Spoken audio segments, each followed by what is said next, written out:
વિદ્યાર્થી મિત્રો, આજે આપણે તમારા સામાન્ય જ્ઞાનના વિષયમાં શબ્દ સમૂહ માટે એક શબ્દ.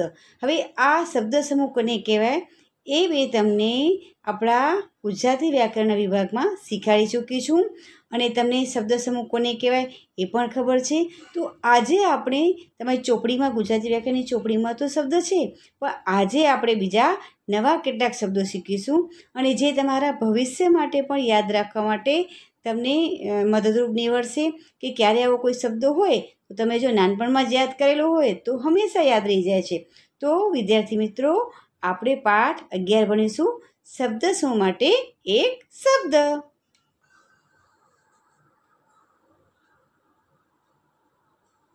પાઠ 11, શબ્દ સમૂહ માટે એક શબ્દ.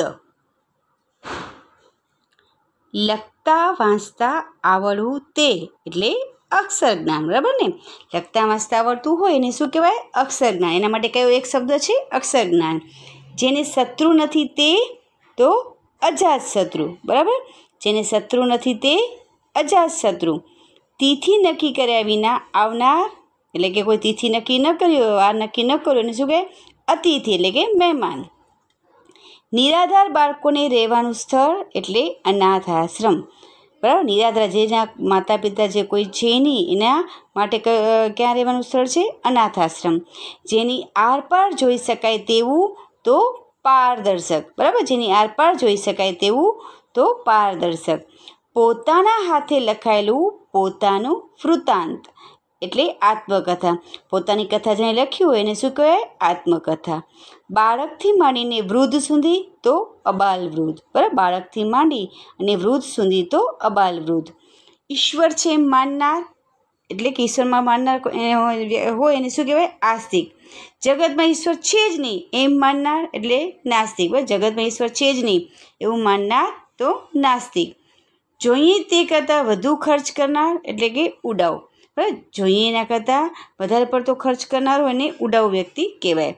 પછી જોઈએ તે કરતાં ઓછું વાપરનાર, જેટલું જરૂરી છે એટલું તો વાપરવું જોઈએ, પણ એનાથી જો ઓછું વાપરે એને શું કહેવાય?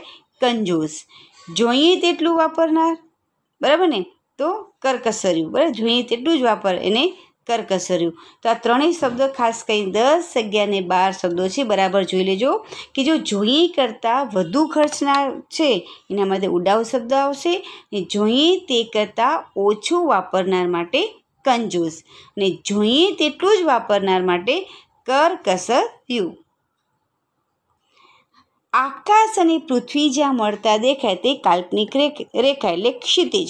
હવે તમે ઘણીવાર રસ્તા ઉપર જતા હો તો આકાશ અને પૃથ્વી જાણે દૂરથી આપણને લાગે ભેગા થતા, જોજો આપણને લાગે ને કે હમણાં જો બંને મળી ગયા, હાલો આપણે એને અડી આવીએ, પણ જેમ જેમ આપણે નજીક થતા જઈએ એમ એ સ્થળ ક્યારે આવે જ નહીં. આવી કાલ્પનિક રેખા દેખાઈને આપણે ક્ષિતિજ કહેવાય. જેનો પતિ મરી ગયો છે તે સ્ત્રી, જેનો પતિ મરી ગયો છે તે સ્ત્રી તો વિધવા. જેની પત્ની મરી ગઈ છે તે પુરુષ તો વિધુર, બરાબર? જેની પત્ની મરી ગઈ છે તે પુરુષ શું કહેવાય? વિધુર. ચોમાસું પાક તો ખરીફ, બરાબર? ચોમાસું પાકને શું કહેવાય? ખરીફ કહેવાય. શિયાળુ પાક તો રવિ, બરાબર? ચોમાસામાં જે પાક થાય એને શું કહેવાય? ખરીફ થાય, ખરીફ પાક કહેવાય. અને શિયાળુ પાક થાય એને રવિ કહેવાય. રવિ પણ વપરાય છે શબ્દ. બધા રાજાઓ ઉપર પોતાની સત્તા સ્થાપનાર તો ચક્રવર્તી, બરાબર? બધા રાજાઓ ઉપર પોતાની સત્તા સ્થાપનાર તો ચક્રવર્તી.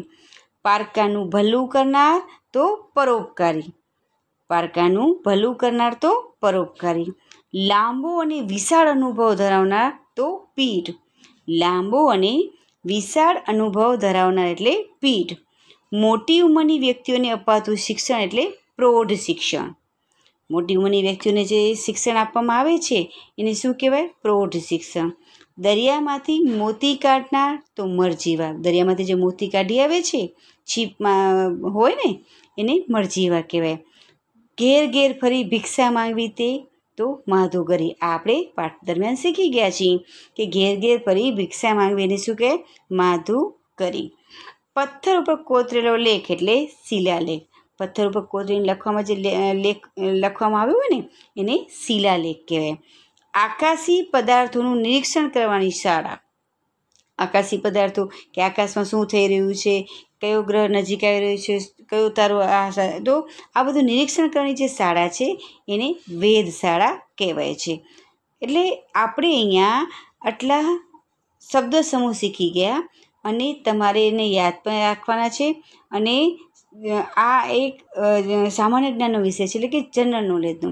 તો આ શબ્દો યાદ રાખશો તો આગળ જઈને તમને ગમે ત્યારે ભવિષ્યમાં પણ મદદરૂપ નીવડશે. તો વિદ્યાર્થી મિત્રો, અહીં આપણો આ પાઠ છે પૂર્ણ થાય છે. તો નમસ્તે વિદ્યાર્થીઓ.